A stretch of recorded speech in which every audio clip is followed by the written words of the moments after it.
Ya teman, kembali lagi sama saya, dan di sini saya akan review suatu CPU cooler. Memang udah agak lama sih, karena saya baru aja megang ini, dan aku juga penasaran sih apakah ini bagus atau tidak.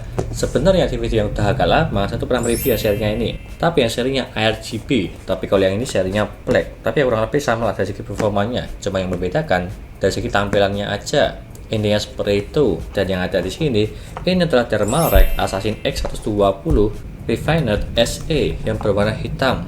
Dari segi performanya apakah ini bagus atau tidak, dan juga dari segi tampilannya lah untuk yang ada di sini. Dan di sini saya akan mereview yang menggunakan SSD 5600 yang ada di sini. Dan kita bandingkan juga dengan CPU cooler yang lainnya di harga yang lebih maupun yang sama. Intinya seperti itu. Dan seperti biasa, sebelum saya jelaskan apa saja spesifikasi yang ada di sini dan juga mereviewnya, jangan lupa klik subscribe di pojokan bawah tuh ya. Tinggal diklik seperti itu.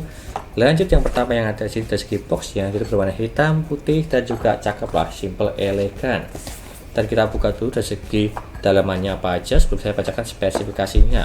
Ini masih segel sih, dan aku buka dulu untuk stikernya. Kita skip dulu bener ya.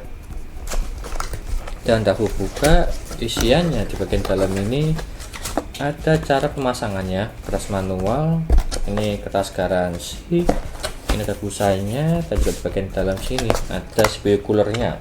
Nih, kita ambil dulu dari segi fan-nya, dia itu terpisah, dan juga di sini ada bracket-bracketnya semua, ada thermal paste-nya juga sih. Bilang ini bagus menggunakan serinya TF4. Dan di bagian tengah sini ada CPU coolernya. Terbilang ini berat ya, berbeda seperti mereknya Deepcool AG400, dia itu agak ringan, tapi kalau saya pegang dia itu berat, menggunakan 4 pipa juga di bagian bawah berwarna silver semua, tapi di bagian atasnya ada backplate berwarna hitam tulisan Thermaltake. Ini keren. Dan sebelum itu kita bacakan dulu dari segi spesifikasinya di bagian belakang yang ada di sini, yang dimana ketinggiannya dari sini ke sini dia tuh di 148 mm. Terbilang ini pendek ya, tapi juga bisa masuk ke semua casing, tipe casing lah, tipe casing gaming, jadi bisa masuk, jadinya aman. Meskipun pendek, tapi performanya bagaimana? Aku juga penasaran sih. Lihat aja habis ini dari segi reviewnya. Ini tersebut dari segi fan yang ada di sini menggunakan tipe 12 cm yang berwarna hitam. Ini ya, berwarna hitam 12 cm, dan dia tuh kecepatannya cuma di 1550 rpm. Terbilang agak kurang lah. Yang di bawah tersebut standarnya di 1800, apalagi untuk CPU cooler. Tapi ya kita lihat aja nanti lah apakah bagus atau tidak performanya. Dan juga di sini noise levelnya di bawah 25,6 decibel, dan juga menggunakan 4 pin PWM. Meskipun di bagian paling bawahnya aku juga kurang tahu sih berapa speednya, karena paling tingginya di 1550, dan juga bearing tipin yang menggunakan SFDB bearing. Kurang lebih seperti itu spesifikasi yang ada di bagian sini. Dan juga kelebihannya yang di mana tersebut nggak ada yang signifikan sih, cuma ada gambaran yang ada di bagian belakang sini aja, ada 6 gambaran. Dan juga untuk support Intel maupun AMD, yang Intel support sampai di LGA 1700, 105X maupun 1200 maupun 1800. Tapi kalau yang AMD di AM4 cuma di AM5 aja, jadi udah lebih dari cukup lah untuk support prosesornya. Intinya seperti itu. Dan aku kasih sini dulu, dan lanjut di bagian bracket-bracketnya. Ini tersebut dia menggunakan thermal paste, ya lumayan lah, dikasih yang tipenya suntikan. Kalau di harganya sih sekitar di 40-50 ribu lah untuk thermal paste yang ada di sini, TF4. Ini berwarna coklat. Berapa gramnya sih aku kurang tahu ya, paling di 2 gram lah kalau semisal menggunakan tipe yang segini dari segi suntikannya. Dan ini fan-nya, dan di sini dari segi heatsinknya ini keren sih, dia itu ada banyak coraknya, ada bergerigi, dan juga menggunakan 4 pipa. Dia itu berdekatan semua 4 pipanya. Dan cara pemasangannya nanti kita lihat aja di AM4, AMD Ryzen 5 5600. Kalau misalnya yang Intel ya sama aja lah, kurang lebih seperti itu, atau lebih tepatnya bisa dilihat di buku manual yang ada di sini kalau yang Intel, karena di video ini saya akan memasang menggunakan Ryzen 5 5600. Seperti itu aja sih penjelasan dari saya. Oh ya, dan juga harganya ya, ini di harga di 300.000 kurang lebihnya, beda toko beda harga. Itu aja, gak usah berapa lama, lanjut ke pemasangannya dulu, yuk.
Lanjut ke pengujian suhunya menggunakan Thermal Rack Assassin X120 Refined SE dengan prosesor Ryzen 5 5600 di 77W TDP-nya. Yang pertama untuk minimalnya mendapatkan di 38 derajat dan juga maksimalnya di 66 derajat. Untuk minimalnya cuma diam aja di desktop kita ngapa-ngapain, dan untuk paling bawah 38 derajat terbilang ini dingin, dan juga maksimal ya saat tes di channel bench, dan dia untuk paling tinggi di 66 masih bagus lah di bawah 70 derajat menggunakan thermal rack. Dan kalau kita bandingkan dengan CPU cooler yang lainnya seperti data yang ada di sini, dari harga murah sampai di harga tinggi, yang dimana untuk thermal rack assassinnya dia itu bisa bersaing lah, apalagi dari segi minimalnya di 38 derajat sama seperti mereknya Deepcool AG400 di harga yang lebih tinggi, dan apalagi maksimalnya dia tuh bisa mengalahkan Deepcool AG400 juga dari 66 ke 68 terpaut 2 derajat, dan juga harganya lebih mahalan 70.000 untuk yang itu. Jadi bisa dibilang performanya lebih bagus, tapi dari segi estetikanya lebih bagus Deepcool AG400 digital karena ada digitalnya. Dan kalau kita bandingkan dengan CPU cooler yang lainnya seperti contoh dari segi harga yang mahal di 400 sampai di 500.000, bisa dibilang dia itu semi kalah. Meskipun dengan set Kotetsu dia itu kalah, tapi dari segi PC cooler GICL 120 IO water cooling dari segi minimalnya dia itu kalah, tapi dari segi maksimalnya dia itu menang. Cuma terpaut 1 derajat dari 66 ke 67 jika dibandingkan dengan data yang ada di sini. Kalau semisal pengen lebih lama melihat data yang ada di sini, silahkan di pause aja. Dan lanjut ke kesimpulannya.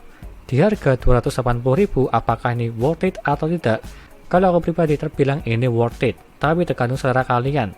Yang ada di sini tampilannya dia itu bertemakan full black, dan juga dia itu pendek di 148 mm, jadi semua casing bisa masuk menggunakan CPU cooler ini.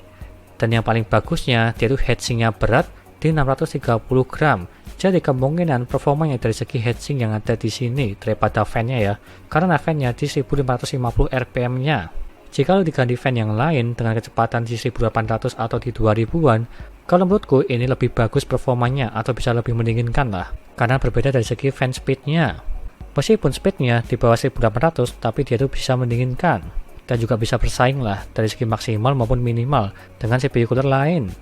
Dan juga tambahan dia tuh bonus thermal paste TF4 di harga sekitar 40.000 lah. Ini worth it sih, mendapatkan 1,5 gram. Kalau bisa dibilang 2 kali pakai lah untuk yang ini. Kurang lebihnya seperti itu.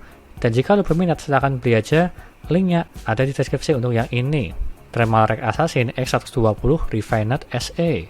Sekian dari saya, jangan lupa like dan subscribe, dan nantikan video lainnya mengenai review papat PC seperti contoh yang ada di sini, CPU cooler, casing, SSD, dan juga yang lainnya. Terima kasih sudah menonton.